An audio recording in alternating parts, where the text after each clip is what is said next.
Morning, sir. Morning. Hey, how are you? I am good, sir. How Morning. about you? Yeah, I'm good. I'm good. Hi, Kasun. Did you find your friends for your assignment or not yet? Not yet. I Not already yet. joined the group Yeah. one. Okay, I contact with the Daniel. Yeah. Yeah, okay, that's fine. Yeah, go join the group one. If nobody cares, then it's better to be in a group where you can work, right? That's fine. Okay. Okay. So I'll move you to the group one and in the system also. It's okay. Yeah. Okay. Anything, guys? Daniel, how are you? And go yourself, Professor? You are eating breakfast and things. Yeah, it's all good. Yeah. Yes, I just woke up. I finished yesterday at midnight the work. Okay. At least you can go to work, right? Over there, over here is nothing. Just stay inside. That's it. Very That's good. true. Okay. Let's see. Yeah. The same students. Yeah. Every week. That's good. At least I know them. Yeah. Okay. So let's go. Where we are? We are week 5, right? Next week is term break. Yeah. Good. Yeah. So now week 5 and week 6 is term break, and after that we'll come back. I think that is the case. Yeah. Let's confirm.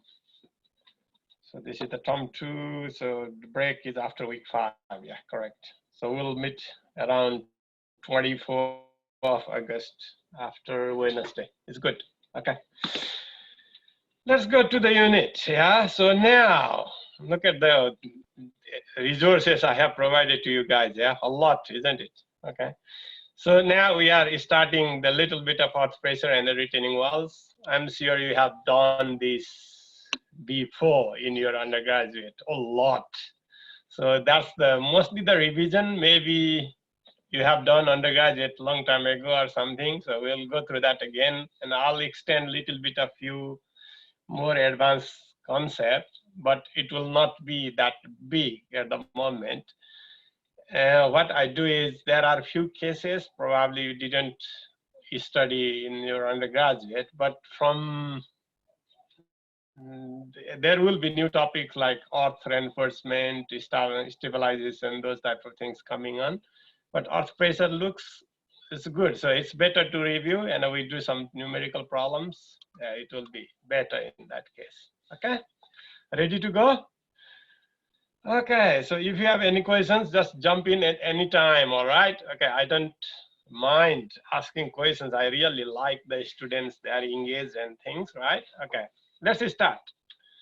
So this is the lateral earth pressure theory, but main thing is I'm trying to a little bit explain about retaining types of retaining walls, how we design, how we check the stability and so on. So it will be little bit more detail about retaining wall, but probably we will not be able to cover today.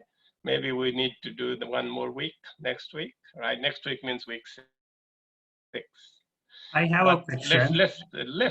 Yeah. Asun is here. Yeah. What is Sorry. the Cropper Dam is kind of the retaining wall? Okay. Yeah. Thank you. I don't know. It's a stupid question or something. No. It's a retaining wall. It's just we try to. Okay, I'll go through that. Yeah. Let's go a few slides and then we'll talk about a little bit. Is it all right? Yeah. Okay.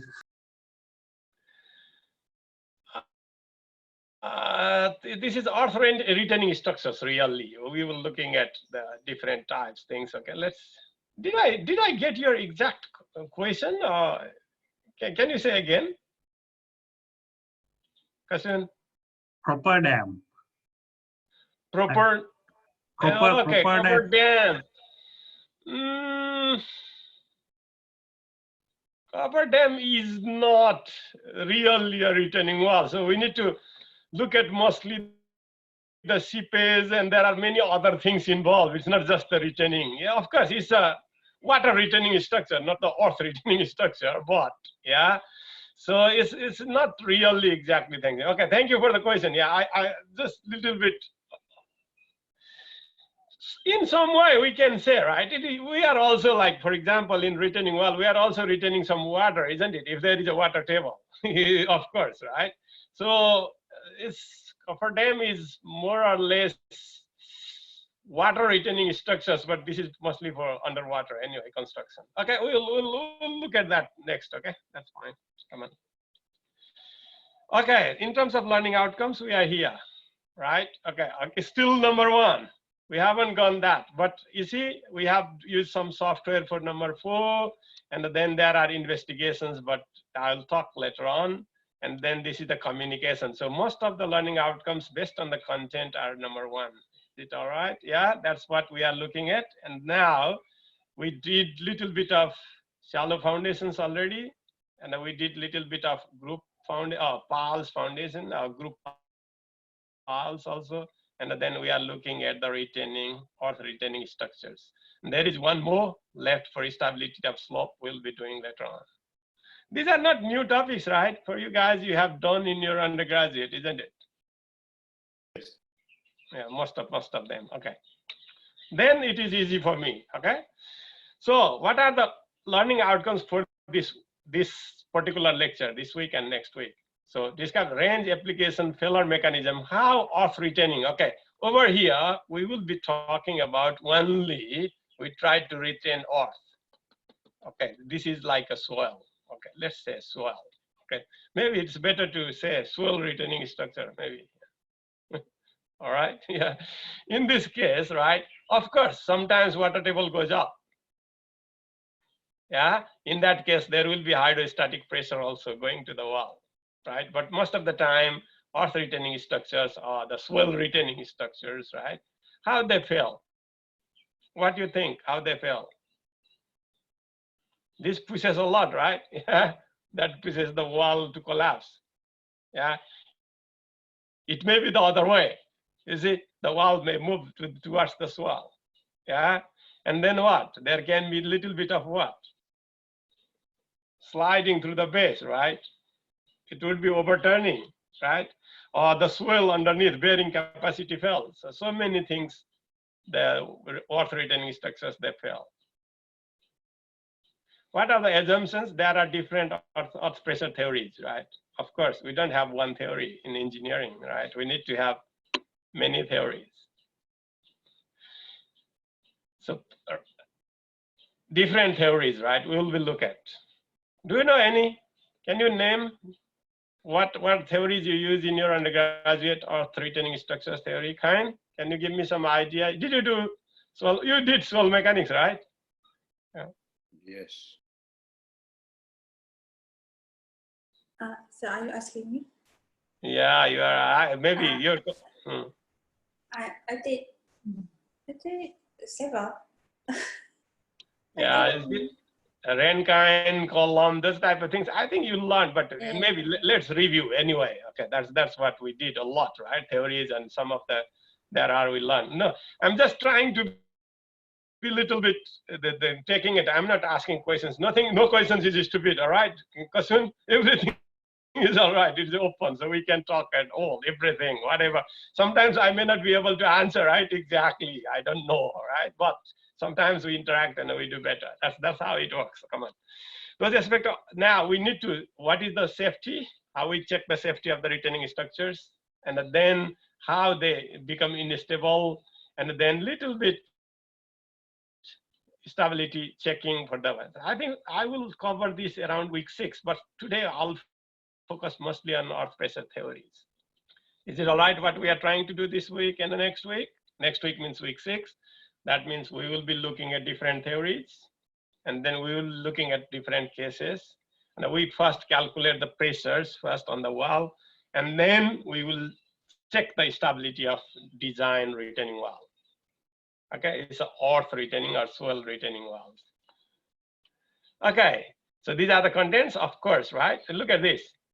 we need to understand the types of earth pressure at rest, active, and passive. This is the main thing for today. Okay, we will be looking at these 3 different cases and using Rankine and Coulomb's theory. Probably I'll finish only Rankine today, but Coulomb's I'll continue next.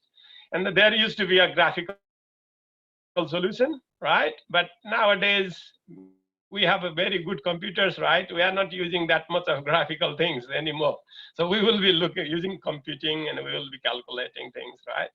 So retaining walls, how the earth retaining structures and the earth pressure contribution, and then also sliding, overturning, and the bearing capacity. You see, we will be checking the retaining walls and their stability. I don't think that we'll be able to cover this sheet pile walls and a breast cut, but that's the same concept we'll be using in the earth pressure anyway. So if you know the earth pressure theory, you will be able to understand these all other type of designs and so on. You can have a look. Okay, so I have written a little bit of garbage here, not garbage, but give you the little bit basic idea. You see that sometimes we have a construction situation, we can sometimes temporary wall we need, sometimes we need permanent retaining walls to retain the swell. Yeah, so we need to know how they fail, what are the pressure acting on the swell. There is Australian standard again. You see, that's my interest is, you see, there is Australian standard, AS 4678, regarding the earth retaining structures design. Okay, so that's you need to. So I'll upload these Australian standards, right, later on. But what my objective is not just to give you the overall theory. My objective is introduce you with some of the Australian standards too. We did that last week regarding the shallow foundations, right? Yeah, and shallow and the deep foundations. And now I'm giving you the earth retaining structures Australian standards. That gives you a little bit of idea how we do this. Okay, in Australia, I mean. Of course, we are not teaching only for Australia. So that means I cover the first theory and introduce you with some of the Australian standards. Okay, earth retaining structures, retaining walls, retain earth masses, there is a lateral force. Look at this. If this is a structure, you see, this is the retaining structure, right? Look at this. This earth mass that pushes, gives the pressure to the wall, all right? So unstable swell mass, we need to stabilize using the wall. Sometimes we can, you see, the ground, we can create the elevated ground. So there will be what? Both sides, there will be a earth pressure. When there is a earth here, it gives the pressure. And same thing for sometimes with the underground space, when we will have the underground opening, right? This is the ground level, underground opening, the earth from the side, it presses out, right, to the opening. It can be sometimes we do the excavation, and also, of course, you see, soil collapse and we need to support it. You see, different situations we can have. For example, look at here. So in this case, wind, right? Okay, I want to ask one question now. If this is a wall, right? And if this is the swell we are retaining, of course, this swell presses this wall. Look at this. I try to make this a little bit bulk, right? It's like a bending so that it shows that there is a push from the soil to the retaining structures. If this is the case, right? One side is this much of fill, another side is this much of fill. How the wall will likely to move? It will be like this, right? Yeah, you see now, it will go like that. What this means is, right? So this wall goes away, away with the backfill. This is the soil we are trying to retain. And this is, it pushes the other side inside the backfill, right? So that means if the earth pushes inside, the wall moves towards the backfill, then we call it passive pressure. If away from the backfill, we call it active pressure. Okay, I don't know why they call it active and a passive name, but that's what it means, right? How the well moves. Both are in plastic equilibrium anyway. Okay, so types of earth retaining structures, I don't read that, all right? So maybe you will be able to just have the definitions. Can I go through some of these things, all right? Look at here. This is a gravity retaining wall. What that mean? The weight of the wall itself stabilize and retain the swell earth. It's so heavy, it's a gravity, right? Weight of the wall itself makes its stability, right? It will make it stable by itself. Sometimes semi-gravity, some parts due to weight, some parts with the steel reinforcement we put in, right? Cantilever means there is mostly the very narrow stem as well as this bottom, right? And then even the weight of the swell itself helps for the stability, right? So we will have the cantilever type. Or sometimes we call it what? Counterfort retaining walls. We use is a longitudinal length, and we use some vertical concrete slabs. So there are different configuration of retaining walls. What we do is we put the retaining walls, yeah, to support the earth, right? But what type of wall is better, it depends on the situation. All right. How we check the stability? Look at the numbers. First thing you need to check whether this wall overturns or not. You see, how can I show like that? You see, overturning is just over here. We need to calculate moment over here. Overturning moment as well as resisting moment. So we need to have some factor of safety in order to make it stable. Sliding fair, sliding along the base. You see, sometimes this earth, you see, if this is the wall, is the base, right? Sometimes it pushes the earth, retained swell pushes that, and there will be a sliding along the base. That's the second failure. Third is bearing capacity. We need pressure it. You see whether the bearing capacity failure, we already did that, right? Bearing capacity failure at the bottom of the swell. And then another is how much settlement it will be at the bottom of the retaining structures. And then, you know, of course, overall stability means checking for everything. Look at this, how many things we need to check. That means we need to check for overturning. These first three are the most important one. Overturning, sliding, and the bear capacity. That's the one we need to look at very detailed. Is it all right? Yeah. So three safety checks we will be doing, right? Okay.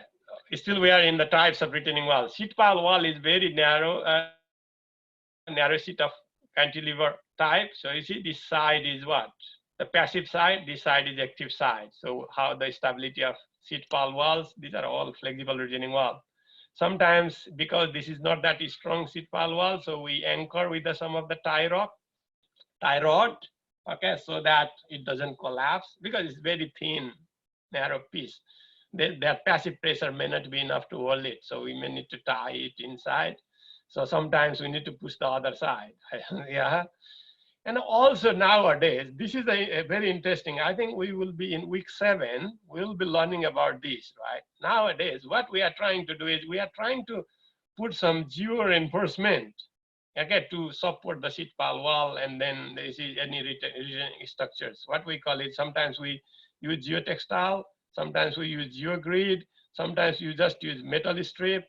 Yeah, you see this type of different geofabrics we use to retain the wall. So we call it reinforced wall, reinforced swell. You see, so that means we are trying to put something that carry the tensile, you see, stress, as well as it supports from the retaining wall after, from collapsing.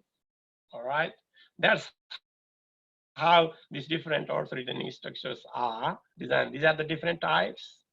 And this is how we work on. We can work in many situations, right? Sometimes we design flexible wall, which is sheet pile wall. Sometimes reinforced wall. Sometimes what we what we do is sometimes we look at the gravity wall and so on. So there are different types of walls.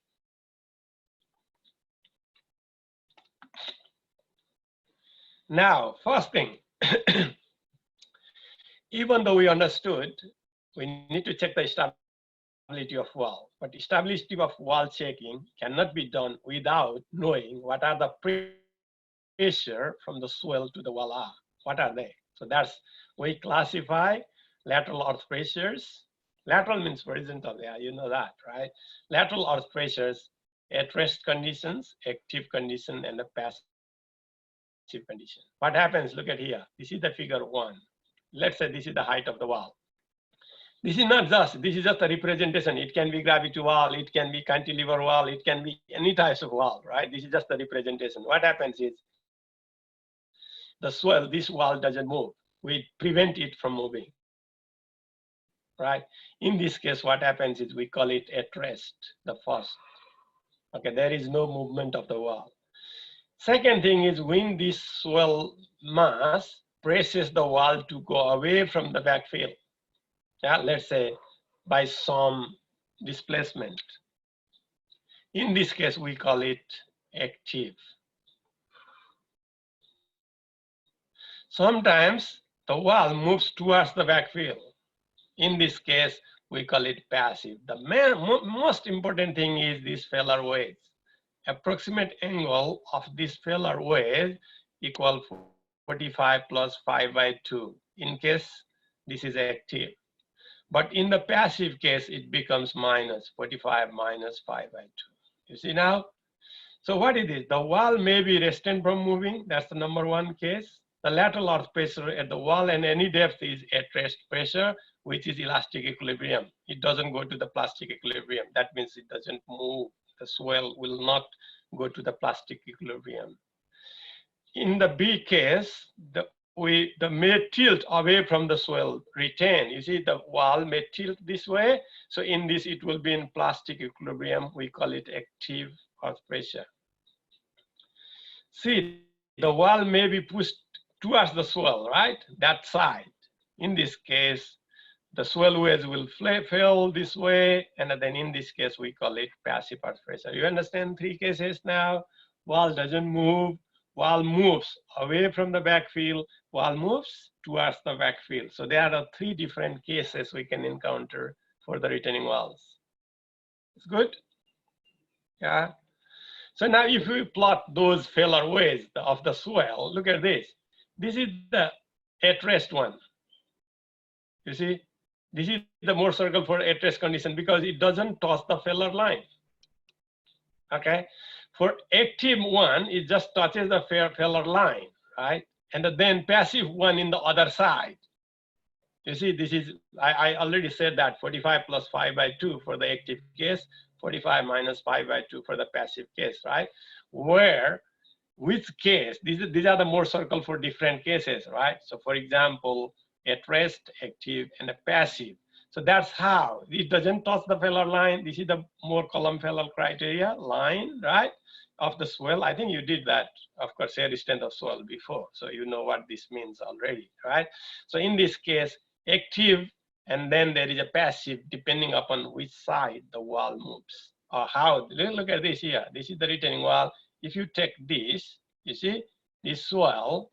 So look at this. If this wall moves towards it, it is compressed, right? Horizontally, right? If this goes that way.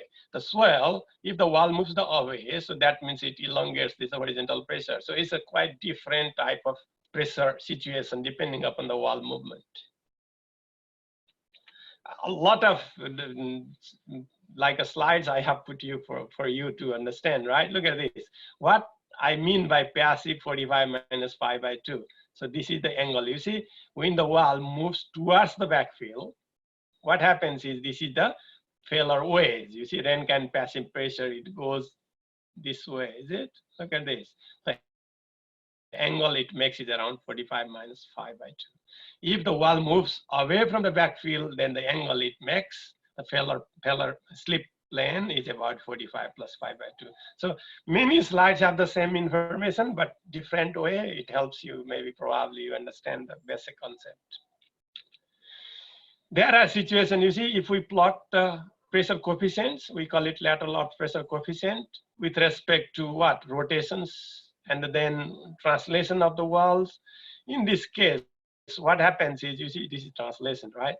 So now what happens is active pressure and at rest pressure is somewhere in the center, passive pressure is at the top. So there are some conditions, you see, when we know, when we don't know, yeah, what type of swell it is. It's a coarse grain swell, fine grain swell, passive pressure within that limit, right? There are some limiting case of wall movement when particular type of earth pressure competition is required.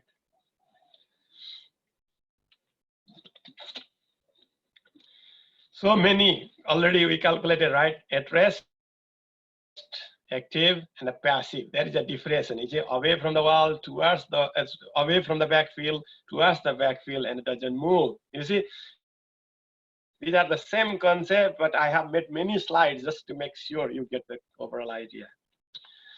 What happens at rest? The wall, the wall will be in elastic or static equilibrium. That means there will be no plastic equilibrium. So if this is the failure line, this is the Moore column failure criteria. So in this particular swell wedge here, horizontal and the vertical ratio is always very easy. You need to calculate what? Sigma dash horizontal pressure, lateral pressure equal what? Coefficient multiplied by vertical pressure, right? That's what, this is the coefficient we compute for at rest condition. In this case, look at here, there is a surcharge at the top. This is the backfill, right? This is the wall. So what happens is surcharge gives some pressure, right? So that means coefficient multiplied by both surcharge as well as the weight of the swell here. But if there is a water, we don't multiply by the coefficient because it's a hydrostatic. It's equal in all directions, right? It doesn't vary horizontal and vertical directions. So if there is a water pressure, we will compute separately. Otherwise, we will compute using this type of diagram. So how we calculate coefficient, at rest coefficient? Different authors for different conditions have given us many formulas. No need to remember the formulas, right? But use the proper one. For example, loose sand and a coarse grained soil, and it's a normally consolidated clay. We just simply use that. I think that is the most commonly used one anyway. And if it is the normally consolidated clay, sometimes other guys, they propose different formula to calculate the coefficients for at rest earth pressure coefficient. Normally consolidated clay, there is another formula based on plasticity index. Over consolidated clay, this is the formula. You see, if OCR is 1, what happens? It matches with this one. So we can use very easy formula, 1 minus sin phi. So there are Eurocode, this is the formula given. And dense sand and a compacted coarse grained soil, Serif and Feng gave this another relationship, depends on dry density, minimum dry density, and angle.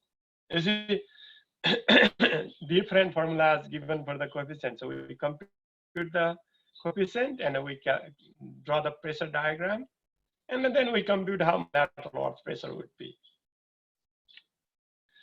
So this is the same example, just the elaborated one now, right? When surcharge is there, there is a water table. You see now, this is a water table. You can, I wouldn't plot like this. I'll show you an example because it's better to plot the water differently. Okay, in a different diagram, so we can sum them together later, right? This is for water, this is for the what, swell, yeah? But depending upon whether C, phi, these are same or different, you see, of course, we need to use saturated underwater, right? This is the Buck density or the Buck unit weight. So that's how we compute. Time to do something, come on. What is your calculator and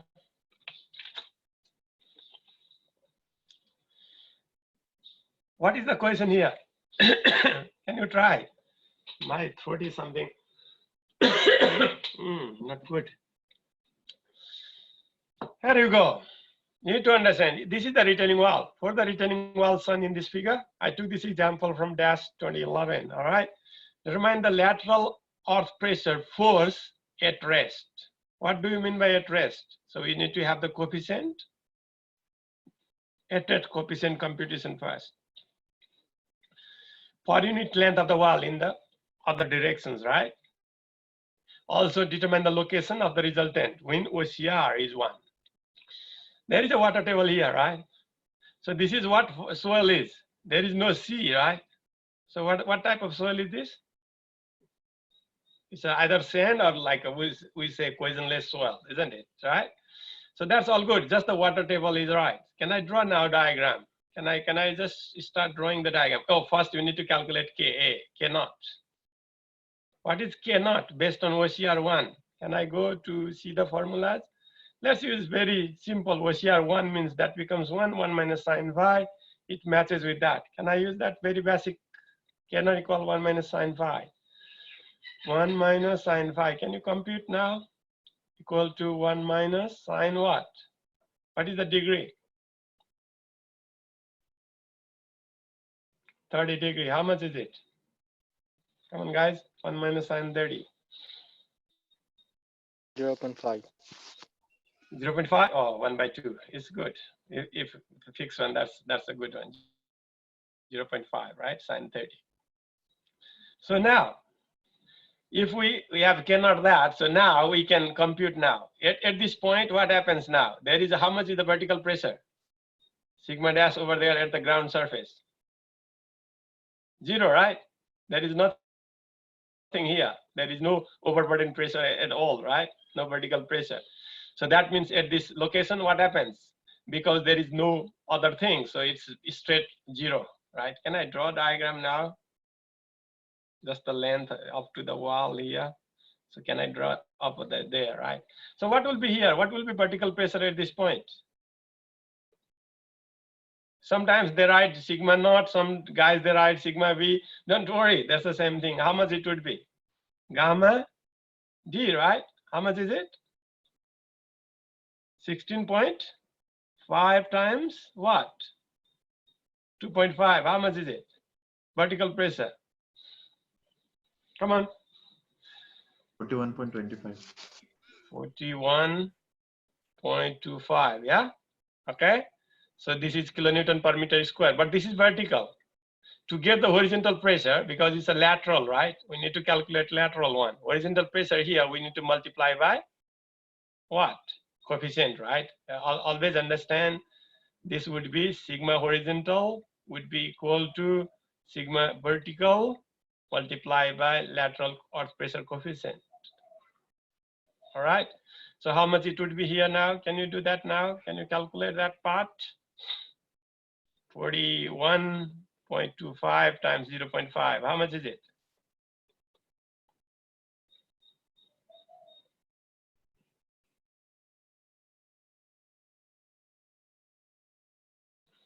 I don't have calculator with me. Come on. Yeah. I'll use my mobile phone. Hey, here we go.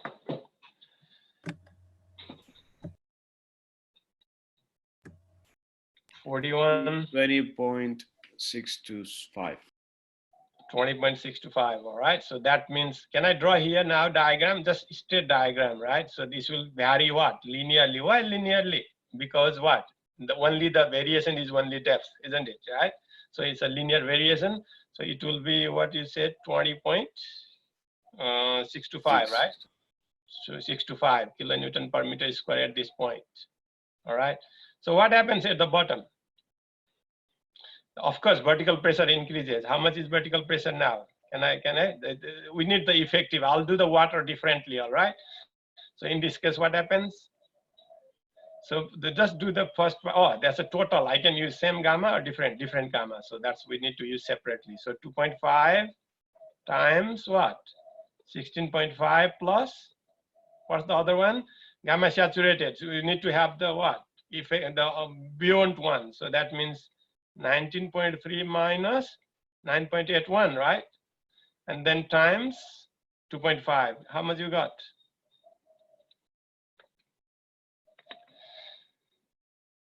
$2.5 times 16.5 plus 19.3. 19.3 minus 9.81. Yeah, times 2.5. Did you get what I got here? 64.975. Yes. Yes. This is the vertical, right? So again, we need to multiply by lateral earth pressure coefficient to make it horizontal. That means what? 0.5. Can you do that for me?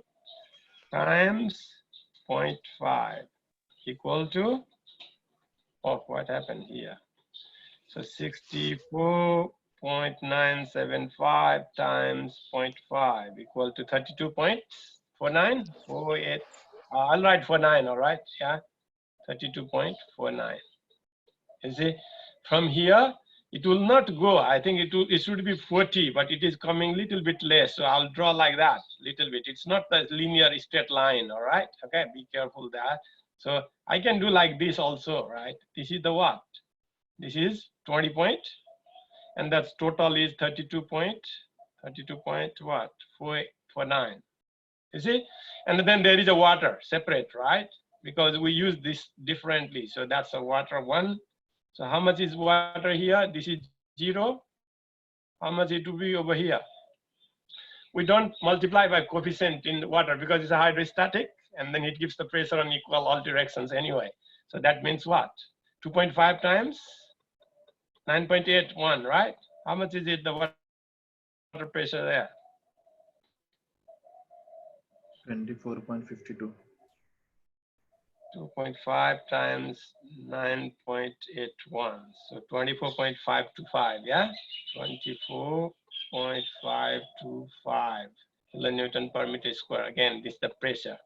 So now what is the, determine the what? Resultant force. What is the total force, right? Yeah, the what? Lateral earth pressure. So we need to calculate pressure. Of course, force means area of this. What is the area of this triangle? Can you tell me now what is the area? Because you know base is 20, height is 2.5. Can I write here 2.5, 2.5? Yeah. And so we have, this is the first thing. Okay. I'll divide because I need to find the resultant also. All right. Third and the fourth. All right. So what is the area of the first triangle? So that's half base into height, 0.5, base is 20.625, right? 20.625 times 2.5. Just give me the value if my writing is not correct. Can I just 25.78? When you calculate the area, it gives the force, right? Yeah. So this one is, how much is it? So this is 20, this is 2.5. So can I do now 20.625, 20 times 20.625, come on. 20.625 times what, 2.5? So what happened? 20.625 times 2.5. How much is it? 51.56? Yes. Actually, I just circle it for the area, right? Not to confuse with. So what would be the area for this third triangle? So this will be 32.49 minus 20.625. 20.625 equal to 11, right? This base is 11, isn't it? Yeah. 11.865. 865 times 0.5 times 2.5. So area is 14.83, right? That one, area of this is 14.83. How about area of the water? That one. So 24.525, 24.525 times, what's that one? 2.5 times 0.5. 30.65, is it? 30.65. You see, now you sum them together to get the total force. So can I write there now? 25.78 plus, what's the bottom one? 51.56, 51.56 plus 14.83, 14.83 plus 30.65, is it? 30.65. Can you sum them together? What is the total force? I'll check the solution. I think solution is next page. So whether we made some calculation mistake or in hurry, that's we will check anyway. 25.78 plus 51.56, right? 51.56 plus 14.83, 14.83 plus 30.65, 30.65. 122.82, right? That's what we got. Can I just have a look whether we did some computation something? Oh, look at this. That's what we got, yeah? Okay, Yes. that's good. Yeah, at least, even though we calculated very fast, it's still all right competition. So we are checking each other, so it's all good. So what we need now? So we got the total first, right? We need also the location. Where is the location? Now I wanna ask you, some of you, who is good at where is the centroid of the force in different figures? Come on. Where will be this is the triangle, right? Where it takes the force? 1/3 of its height, right? All the time. Centroid for the triangle is 1/3 of its height. This works over there, right? So that means, so this would be, how much it would be? 2.5 divided by 2, right? Oh, no, 3. 1/3. How about this? If the shape is rectangle, where it works? The centroid is, where is the centroid? In the center, right? Yeah, in the middle point, isn't it, right? It works over there. So that means this distance from here to here would be 2.5 by 2 here. How about this triangle again, say 1/3? So this would be what? The bottom one would be 2.5 divided by 3, right? How about this? This is also the same, isn't it? Same locations, 1/3 of the height. So that means 2.5 divided by 3. So let's take the moment at this point and I calculate. Okay, so can I do that now? What would be? Can I do just over here? 25.78, it works at what? What is the moment? The arm. How far this is? 2.5 plus? What is this? 2.5 by 3, right? Sorry, guy, I wrote very small here, all right? So next, what is 51.58? This is the rectangle where it works. The centroid is 2.5 divided by 2. This is the arm for the moment, right? How you calculate a particular location, moment at a particular location. How about 14? That would be what? 2.5 divided by 3. This is also 2.5 times divided by 3. What I did is, from here, how far is the centroid of that force? That's it. Nothing different. It's simple. Can you do these calculations now?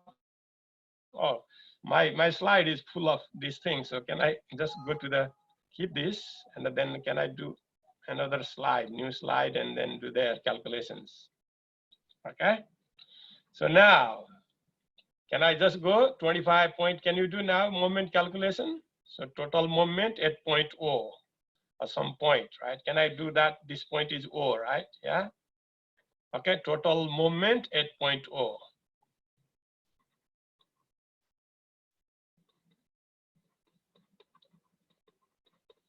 O equal to, what is the triangle area? 25.78, 25.78.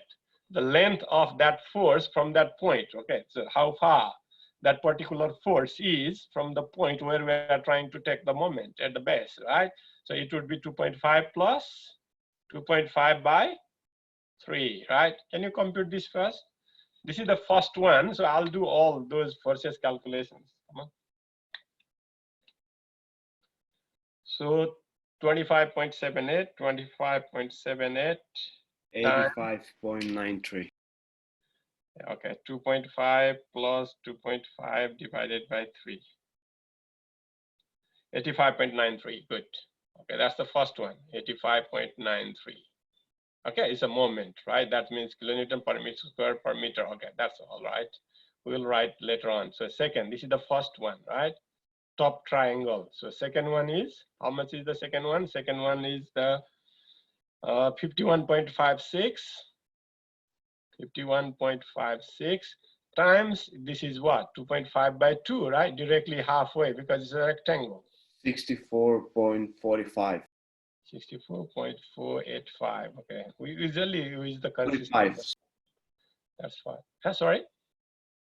64.45. 45, that's it, not 85. Okay, 45.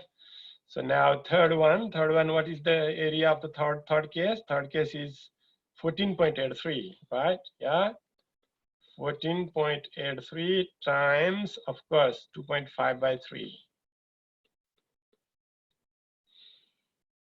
12.36.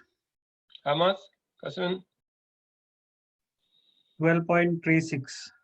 36, right? Okay, that's all right. So number 4, the water one. Water one was how much? 30.65, yeah? 30.65 times again 2.5 by 3, location of the force. 25.54.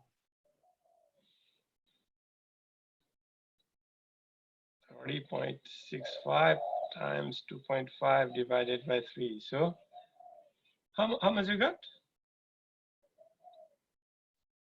30.65 times 25.54. divided by 3. 25.54 is it? Okay, 25.54. Can you sum them together now, the moment at that particular point? 25.54 plus 12.36, 12.36 plus 64.45, 64.45 plus 85.93, 85.93. 188.26 is it? 188.26, Yes. 26, right? So now we know the moment. So now force is what? Location of this moment is moment divided by the force. Oh, look at my writing. 188.26 divided by what was the force? Total force we did 122.82, right? 122.82 divided by 122.82. So from the bottom 1.53 meter, 1.53 meter, right? Let's go. So in this case, even though this is 5 meter wall, the force will act at distance what? 1.53 meter. Yeah. Is that what we have here? I think so. Look at this. Yeah. So now, why we are trying to do is, okay, so you don't need to worry about it. As long as you calculate the pressure diagram, yeah, so that means you can calculate the area for the total force, and then you can calculate where the location of the force is. That is just taking the moment about the toe at the bottom of the wall, and then just equating and dividing by the total force. So it gives you the height where the active pressure will work. It's good. So you can do, I think, tutorial. Can I show you now? Just keep that for now. There is a tutorial exercise. Where is that? Tutorial exercise 4.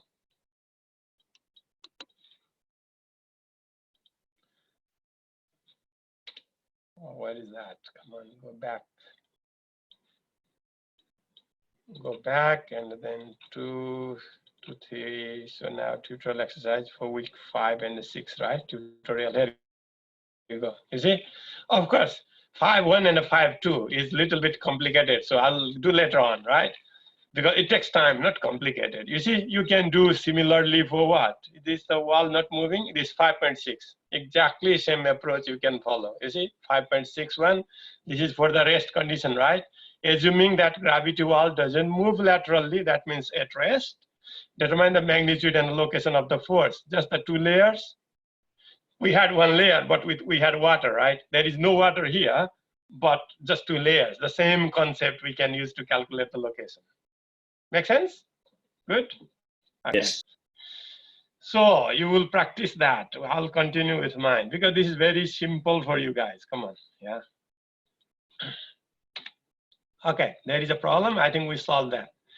Now, once we move to the, look at this, how complicated it becomes.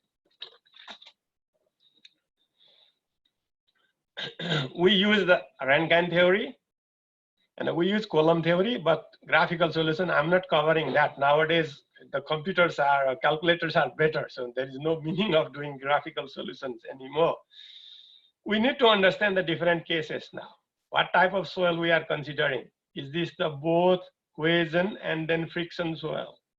Or only friction soil, right? Or only clay, saturated clay, or only the cohesion soil? You see, we call it cohesionless soil or saturated clay. So if it is cohesionless soil, we use the effective stress analysis. And if it is saturated clay, we call it total stress analysis. What happens in different cases based on the soil type? Another case is whether there is a backfill, surcharge, and a water table, where the water table is.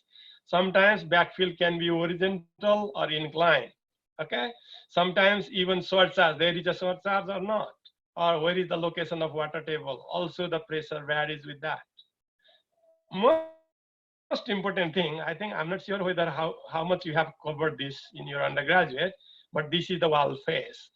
There is a difference between vertical wall face and then sloping wall face. You see now, gravity type wall, this back is sloped, right? Or in the vertical, you can slope the other way also if you want to make it vertical. That's a different thing, right? Or there is a vertical like this. You see the back face is vertical now. And over here, back face, if this is the side where the retaining, sorry, not the water, this is the earth, retaining the earth, so this is not vertical. So it's a different case. And also, this is vertical or sloping back face. Another thing is the friction between wall and then swell. Okay, so there is a friction or frictionless in between, interface between swell and the wall. So this makes a lot of complicated ones because of the nature. Very easy way, which method to use is, you see, if there is no friction, assumed between the swell and then wall, then we use mostly the Rankine theory. If there is a friction between wall and a swell, then we use the Coulomb theory. But there is a very easy practice, right? So just basic difference is the friction. Friction between wall, back face, right? Back face and swell. If there is no friction, then we usually use the Rankine's theory. If there is a friction, we use the Coulomb's theory. Is it clear what theory we are using?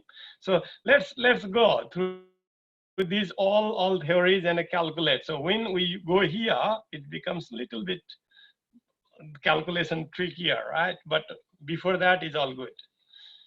Okay, let's first go to the pressure theory. So we will be looking at active and a passive. Didn't I write here somewhere? Okay, so active and a passive. We'll be looking for these different cases, all. At rest is very simple calculations we did. There you go. So first thing, can I write this at the bottom so that I can see this? Look at this. I have written this lecture note this way. You see, this is the C phi swell. That means includes both cohesion and a friction. And it's a vertical back face. This is the vertical wall. And there is a horizontal backfill. That means there is no sloping. The backfill is horizontal. You see, this is the first case. And then it is the active pressure. Look at that. How many variations. I try to include those cases in different ways. All right, make sense? So now what happens in the active case means the wall moves away from the backfill, right? In that case, the angle, failure slope or slip surface is 45 plus pi by 2. I talked that before. And the Moore circle shows that way. Is it? This is the basic concept only, right? Come on. So this is also, look at this, how the failure, this angle is 45 plus pi by 2, right? And then how we draw the pressure until it reaches to the failure, plastic equilibrium, right? And then how we draw this. So there are equations we have. You see, this is the what? This is the horizontal pressure. Look at this. Some guys write A, because maybe active or something representations. You see? So this is the formula. This is the vertical pressure multiplied by what? Ka, lateral earth pressure coefficient for active case. Remember here. And then this is because of the cohesion. Remember our swell was both phi and a C swell. All right. And so we calculate the coefficient for that. And then we calculate, look at this. This is the negative pressure. If there is no this value in the front, that means there will be a negative pressure at the top of the swell because of the clay condition, cohesion, because of the cohesion, right? And then what happens is after some times, after some depth, right? What happens is if we have the clay swell here, retain, and there is a vertical cracks develop in the usually interface between wall and the soil, right? But sometimes other location also. After sometimes these cracks are filled by water, right? Okay, so that's a different strategy. So in this case, what happens is there are some critical where the crack develops. This is the depth of crack. And this is the Ka formula to calculate Ka. Some people, they just write Ka equal, I think it's a what, 10 square, 10 value square, 45 plus 5 by 2. That's what the angle it makes. You see, this is the same thing. We can use either formula, right? But this is, for me, that feels easier to compute, so I just put that in, right? And then, you see what happens? Total pressure is again, you don't need to worry about this formula. What pressure? Once you draw the pressure diagram, then you calculate the area. That's it. Area of the pressure diagram gives the total pressure force. And then, of course, you know the location, then you can calculate the resultant, okay, as well as the location of the force. That's the same concept. Only the difference between what we did and now is to calculate the value of Ka, and then how we use C values in the equation. It's good? It's clear, right? So let's do some problem now. Can we do this problem? Come on. What it says, 6 meter high retaining wall is to support soil with unit weight of this much. And soil friction angle phi is 26 degree. And the equation is this value, which is C value, right? Determine the Rankine active pressure because there is no friction is given between the soil and that one. So we usually use the Rankine's active force on the wall. Before and the tensile cracks, you know, there is a formula to calculate the depth of tensile crack. Can I draw now? The retaining wall is, how high is it? 6 meter? 6 meter, right? So now, can I write these all values? Gamma equal what? 17.4 kilonewton per meter cube, the swell. And then phi angle is 26 degree.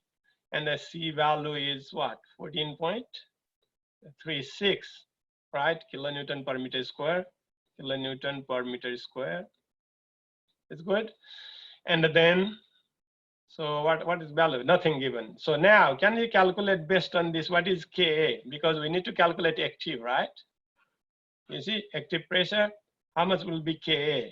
The formula for Ka is what? 1 minus sine phi divided by 1 plus sine phi. Can you compute now? 1 minus sine 26 degree divided by 1 plus sine 26. What will be the Ka for this particular swell?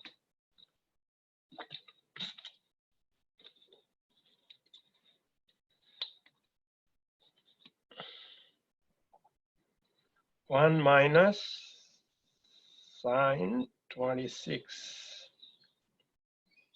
equal to divided by 1 plus sine 26. 0.7. How much you got? 0.7. I got 0.39. Is it? Yes. 0.39. Can you do again one more calculation? Is it? So 1 minus 2, maybe probably you need to put bracket because if you divide, there will be a little bit of, you see, BODMAS rule, bracket and then put things. Can you check one more time? I got 0.39, should be all right, yeah.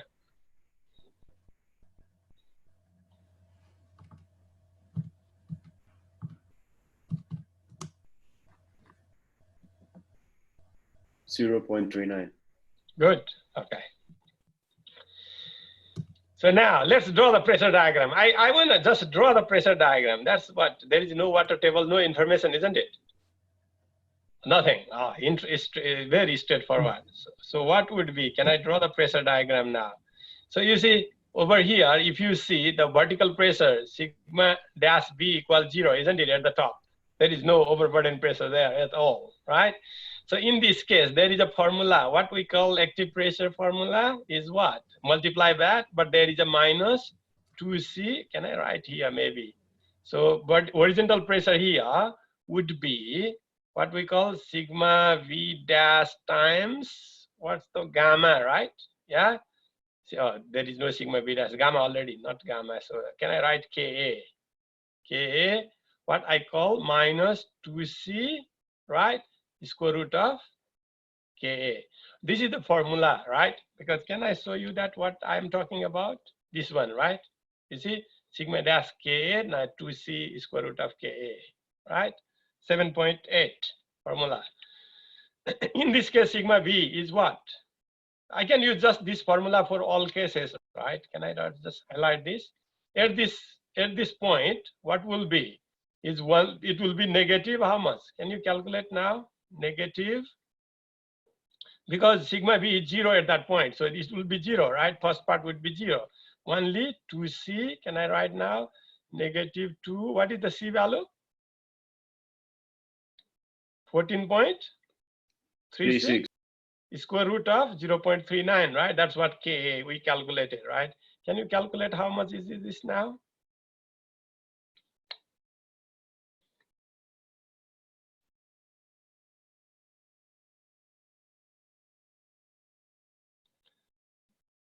Two times 14.36 times 17.93. 17.94. Okay, here you go. 17.94. Is it?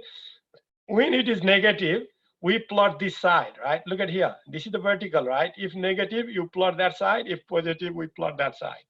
Okay, just to distinguish between positive and negative, right? The different things, right? Can I do now? This is 17 over here, right?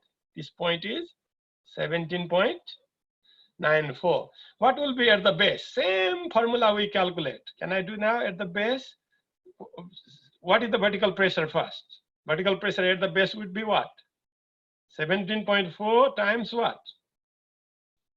6, yeah? Because it's a 6 meter tall with the unit weight of 17.4. How much is the vertical pressure there?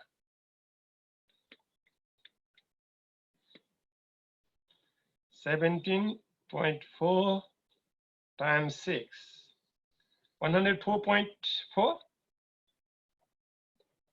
Yeah, but look at the horizontal pressure formula. So can I write that now? Sigma dash b times Ka minus 2c square root of Ka, right, equal to, what happens now? Sigma b is 104.4, oh, this is kilonewton per meter square. Okay, so now times K is what? 0.39 minus 2c, c is what? 14.36 square root of 0.39. Can you compute horizontal force at the bottom of the wall?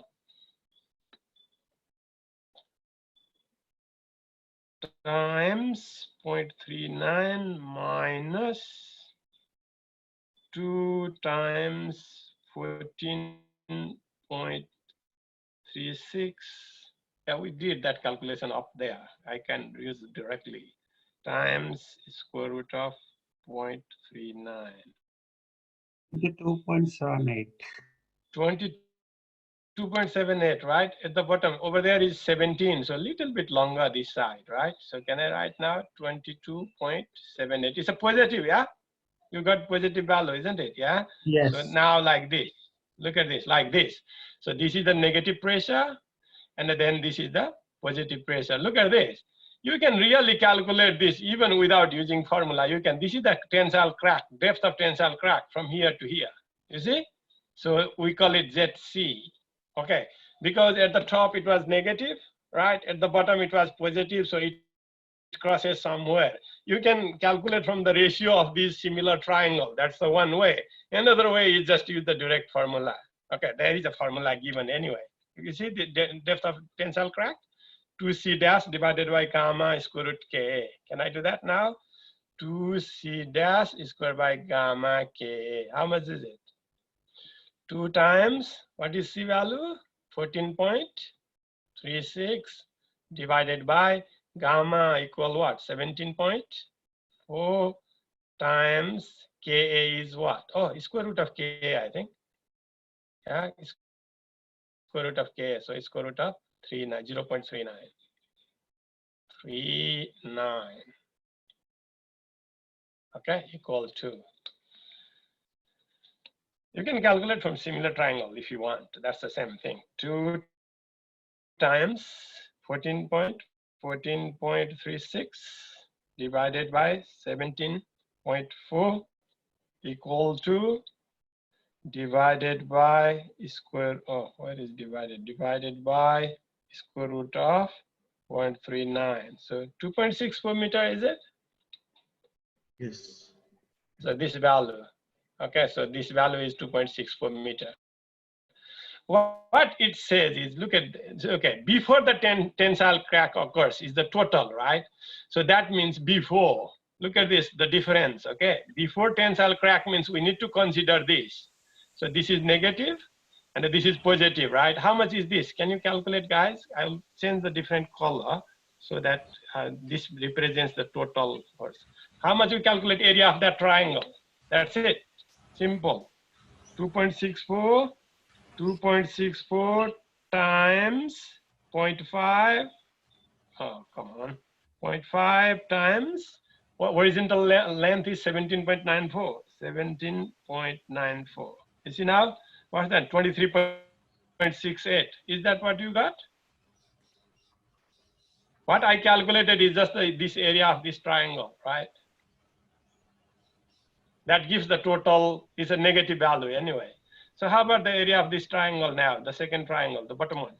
So how high is now? 6 meter minus 6 minus 2.64, 2.64, yeah, 3.36 is it, this depth? Yeah, because upper part is 2.64, yeah? Total gives the 6 meter height. So now can we calculate now, multiply by 22.78 times 0.5. Okay, if I made mistake, come on guys, yeah, you need to tell. 38.27, is it? 38.27 is the area of this triangle, right? So before the tensile crack, what happens? That is positive, that is negative. So it would be what? 38.27 minus 23.68. How much is it? Before minus 23.68, 23.68. So 14.59, is it? 14.59 kilonewton per meter. Because why meter is in the cross-sectional of the other side of the wall, right? But you see, kilonewton is, this is the total force.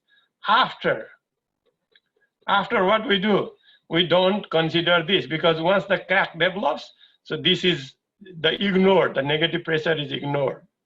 Okay, so that means what? After is 38.27 kilonewton per meter.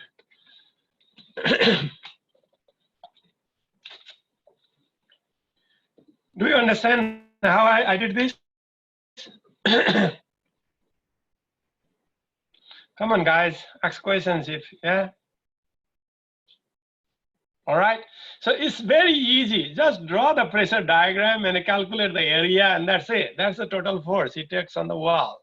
So line of action, and determine the line of action of the resultant. Okay, now, before and after. So where it will be located? If you can, if you want to calculate only the after, where it will be? We ignore this negative. So this is just 3.36 divided by what? 3, right? Because there is only 1. There is not much variation anyway. So how much is it? Where the location of the force? 3.36 divided by 3. 1.12 meter. So that means the location of the force would be 1.12 meter from the base. So if there is a cohesion in the swell, tensile crack will develop. If there is no cohesion, that means there will be no tensile crack.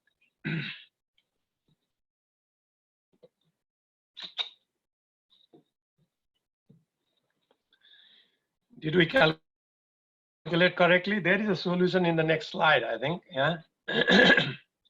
0.39, they also calculated that.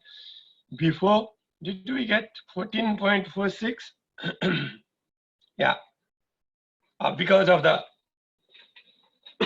I should do something, sorry guys, just wait.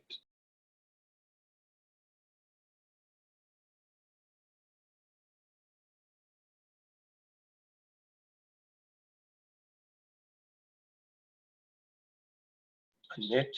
Before was all right. What is the after? After is that, yeah, 38.2. I think that's what we got. Yeah, that's the one. What's the location? Location is what? 1.12 meter, right? 1 meter. Look at this, how long they took to calculate. Yeah, of course, if you know the pressure distribution area, the diagram, this very easy to calculate these things. It doesn't take that long.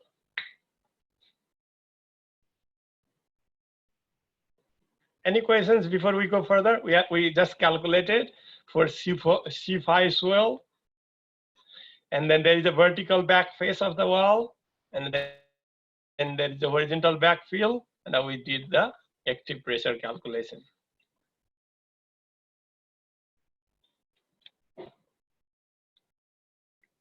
Is all right? Okay, let's move on. Oh, this is the tutorial exercise. The same concept. This is the active C5 swell, is it? Yeah, this is phi and the C also. But there are 2 layers of swell with groundwater. Can we do now? Come on, guys. Can you try? Start doing. So active Rankine-Attic pressure, but the condition is new. Look at this. This is frictionless wall. No friction means we can calculate the Rankine pressure. And there are 2 layers of swell. Bottom is sand, top is clay. And then clay has not only clay, but not completely clay. There is a friction angle as well as that, not the saturated clay things, right? Water table is here. So what happens in this case? Can we draw the pressure diagram? Can I move this little bit side so that, okay? So can I draw this side so that I can even answer in this sheet? I don't need to do. So I'll not explain that much now. Can I just straight draw the pressure diagram now? Can I draw this diagram? So this is the horizontal, this is the line, because there's a different things. Okay, what happens here now? Okay, first thing you need to do is you need to calculate Ka. What is the Ka, active coefficient for this case? 1 minus sine phi divided by 1 plus sine phi. How much is it? You can write phi dash, it's the effective drain parameter. How much is it? It's a 30 degree, right? I think 30 degree becomes 1/3, is it? 30 degree should be 1/3. 30 degree angle, 1 plus what? 1 minus 0.5. 0.5 divided by 1.5, yeah, 1/3. Okay, so how about the Ka for the second layer? 1 minus sine 35 divided by 1 plus sine 35.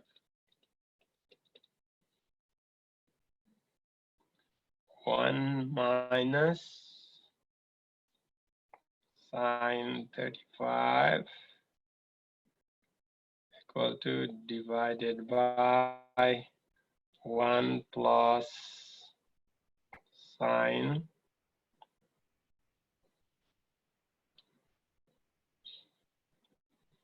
0.271. Did you get that? Yes. Okay, so that's good. So we already know Ka. So we know already at the top there is no, what we call no vertical pressure. So that means only this value would be what? 2. Can I write here? This value at this point would be minus 2c square root of Ka. That's it, right? How much it would be now? Minus 2. What is the c value at the top layer? 30 square root of 1/3. Can you calculate that please for me? 230 1/3. So 2 times 30 times square root of 1 divided by 3. So it would be what? 34.64.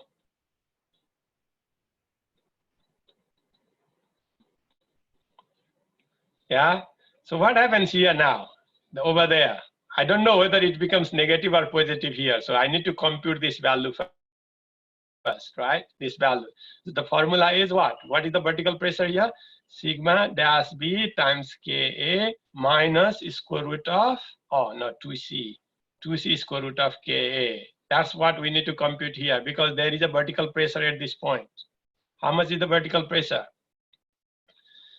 So gamma D, which is how is it 1.2 meter, right? This is 1.2 meter. So bottom one is 4.8 meter, right? 4.8 meter. This is 1.2 meter already there. So now, can I do that now? Gamma D is 1.2 times, what's the gamma of the swell? 16.5. Ka means 1/3 minus 2 C. C is 30. Oh, C is very big value, so that means it may come negative, right? Square root of 1/3. Can you compute that now, whether it is positive or negative? Because I don't know at this point whether it goes that side and a crack develops within the clay, or it may be this side and then we can ignore the cracks after that. Come on. How much you got? 1.2 times 16.5 times 1 divided by 3. First part is 6.6. Yeah. Is this 6.6? 1/3, 16.5. That's all right. 1.2. Can I do now? 1.2 times 16.5. 16.5 divided by 3. 6.6. First part is 6.6 minus 2 times 30 times square root of 1/3. 0.804. Equal, oh, something is not correct in my calculations. Equal to bad expression, something. How much you got? Question? 28.04. 28.04, right over here. So is it negative or positive? Negative. Negative, so it is this side. Okay, if negative, you plot this side. So this is would be 28.04, right? Okay, so you can draw it like this, little bit down, but it's still negative. You see now, this is because of the clay. Okay, so what happens just below now? Because you see, I have computed just above this layer. So what happens just below the layer? That means you need to use another K value. You see, just below, what happens? Can I do now? Because just below means it goes to the sand, right? So just below this second part would be what? 0. You understand what I mean?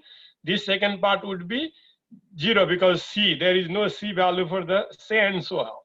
So in this case, the K value, Ka is, we need to use this value. Can I do that now?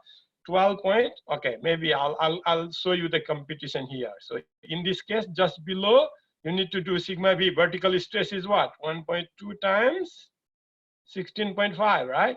16.5 times Ka, Ka is 0.271. Can you compute that? What will be just below the clay layer?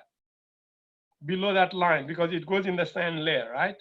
1.2 times 16.5 times 0.271. Can I ask one question? Sorry, Professor, I didn't understand that part. Can you go back? Oh, okay. So what you need to do is, okay, good. So what you need to do is, because this is the two layers, right? Different swell, isn't it? Clay and the sand. So what you need to do is just above this line, you need to use the clay parameters to compute, right?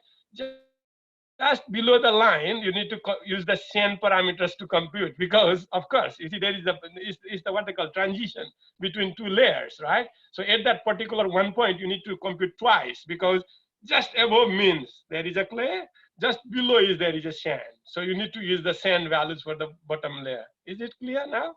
Yes. Okay, good. So can you compute this now? Oh, sorry. Can you compute this now? How much is it? 1.2 times 16.5. Yeah.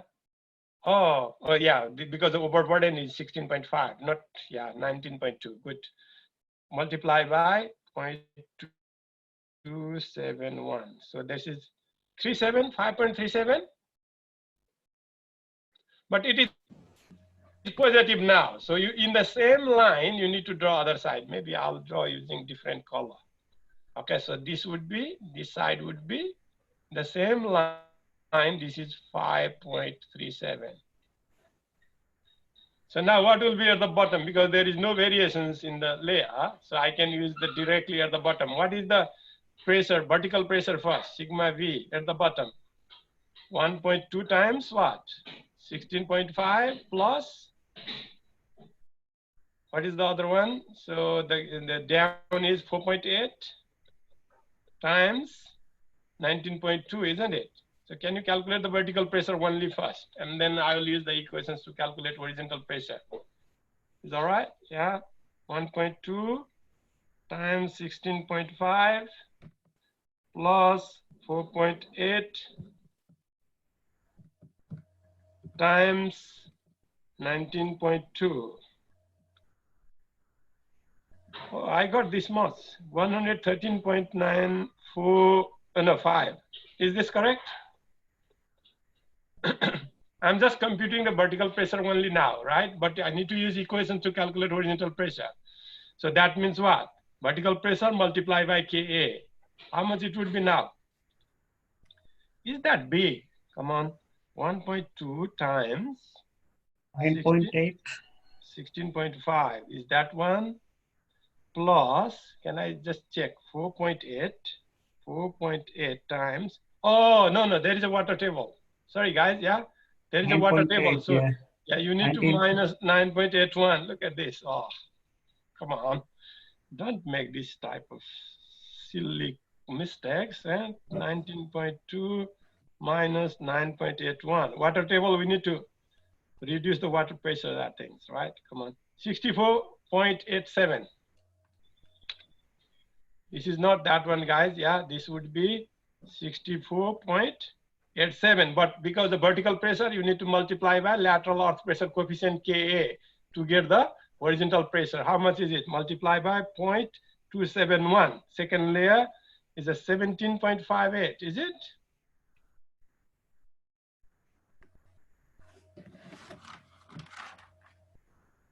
What I did is here now multiply by that K, 27 that, and I got. So now this is the pressure distribution now. Look at here. This is the top part, both negative. That's why we got bottom part. Is okay. Maybe I'll just draw this with a different color so you know. So now there is a two things, right? And then what? We need to use the hydrostatic also. So there is a hydrostatic pressure because of the water.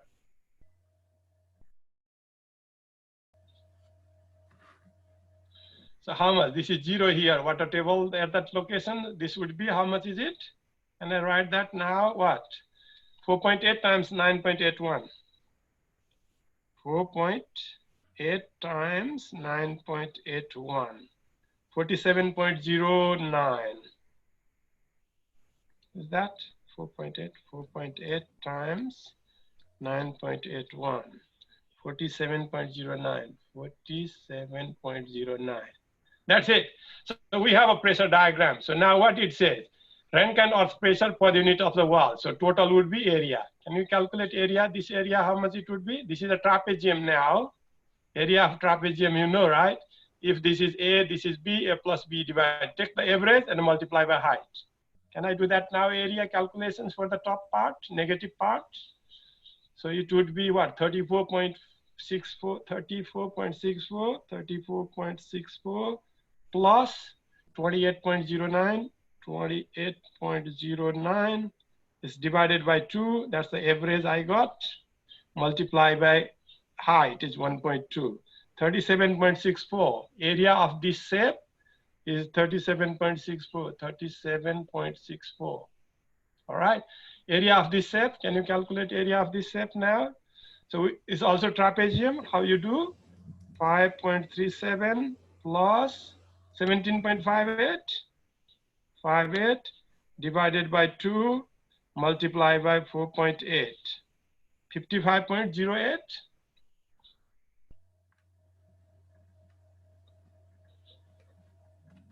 Yeah. So what would be this now? Area of this shape. So 47.09, 47.09 times 0.5 times 4.8. So 113.02. 113.02. So now I calculated the area of this pressure diagram. Can I just use different color to mark it? Okay, so now this is the area of this hydrostatic pressure. That's the area for this, that one, and this is the negative area. So now we learned before the crack, what happens? That plus that minus that. How much is it?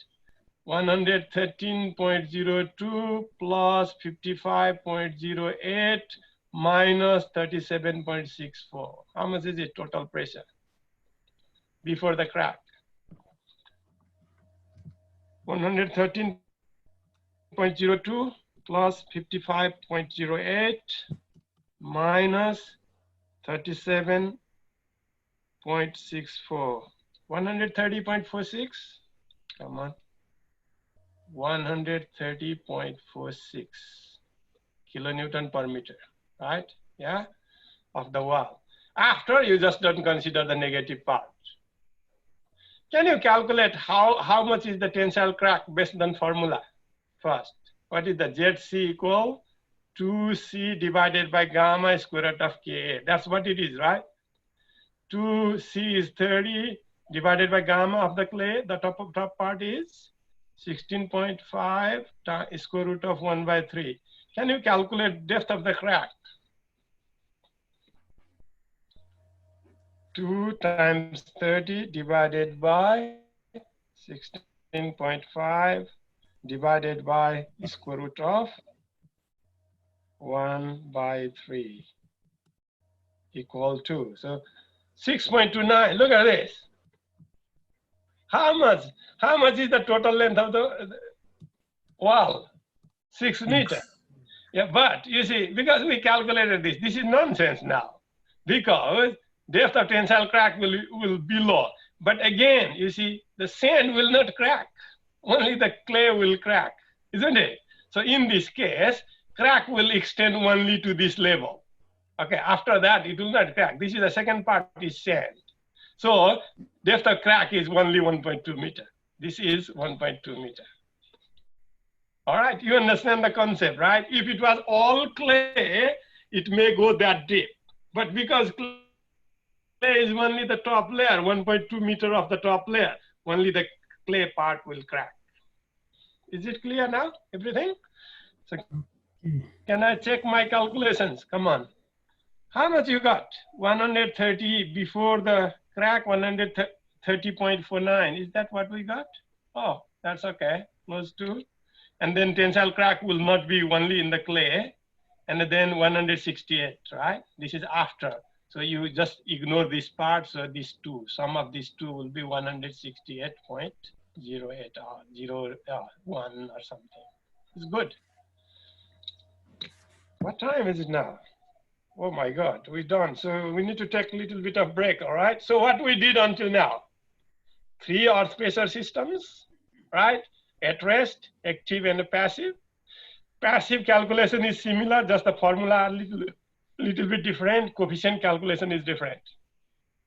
All right, we will use one problem with the passive, and then we will move on to, we haven't done, right? You see the sloping wall, sloping backfill, and then there are so many things to do. And also we need to move on to the, what? There is a friction between wall and the swell, which we use the Coulomb's theory, not the Rankine's theory now. Okay, that's after we come back.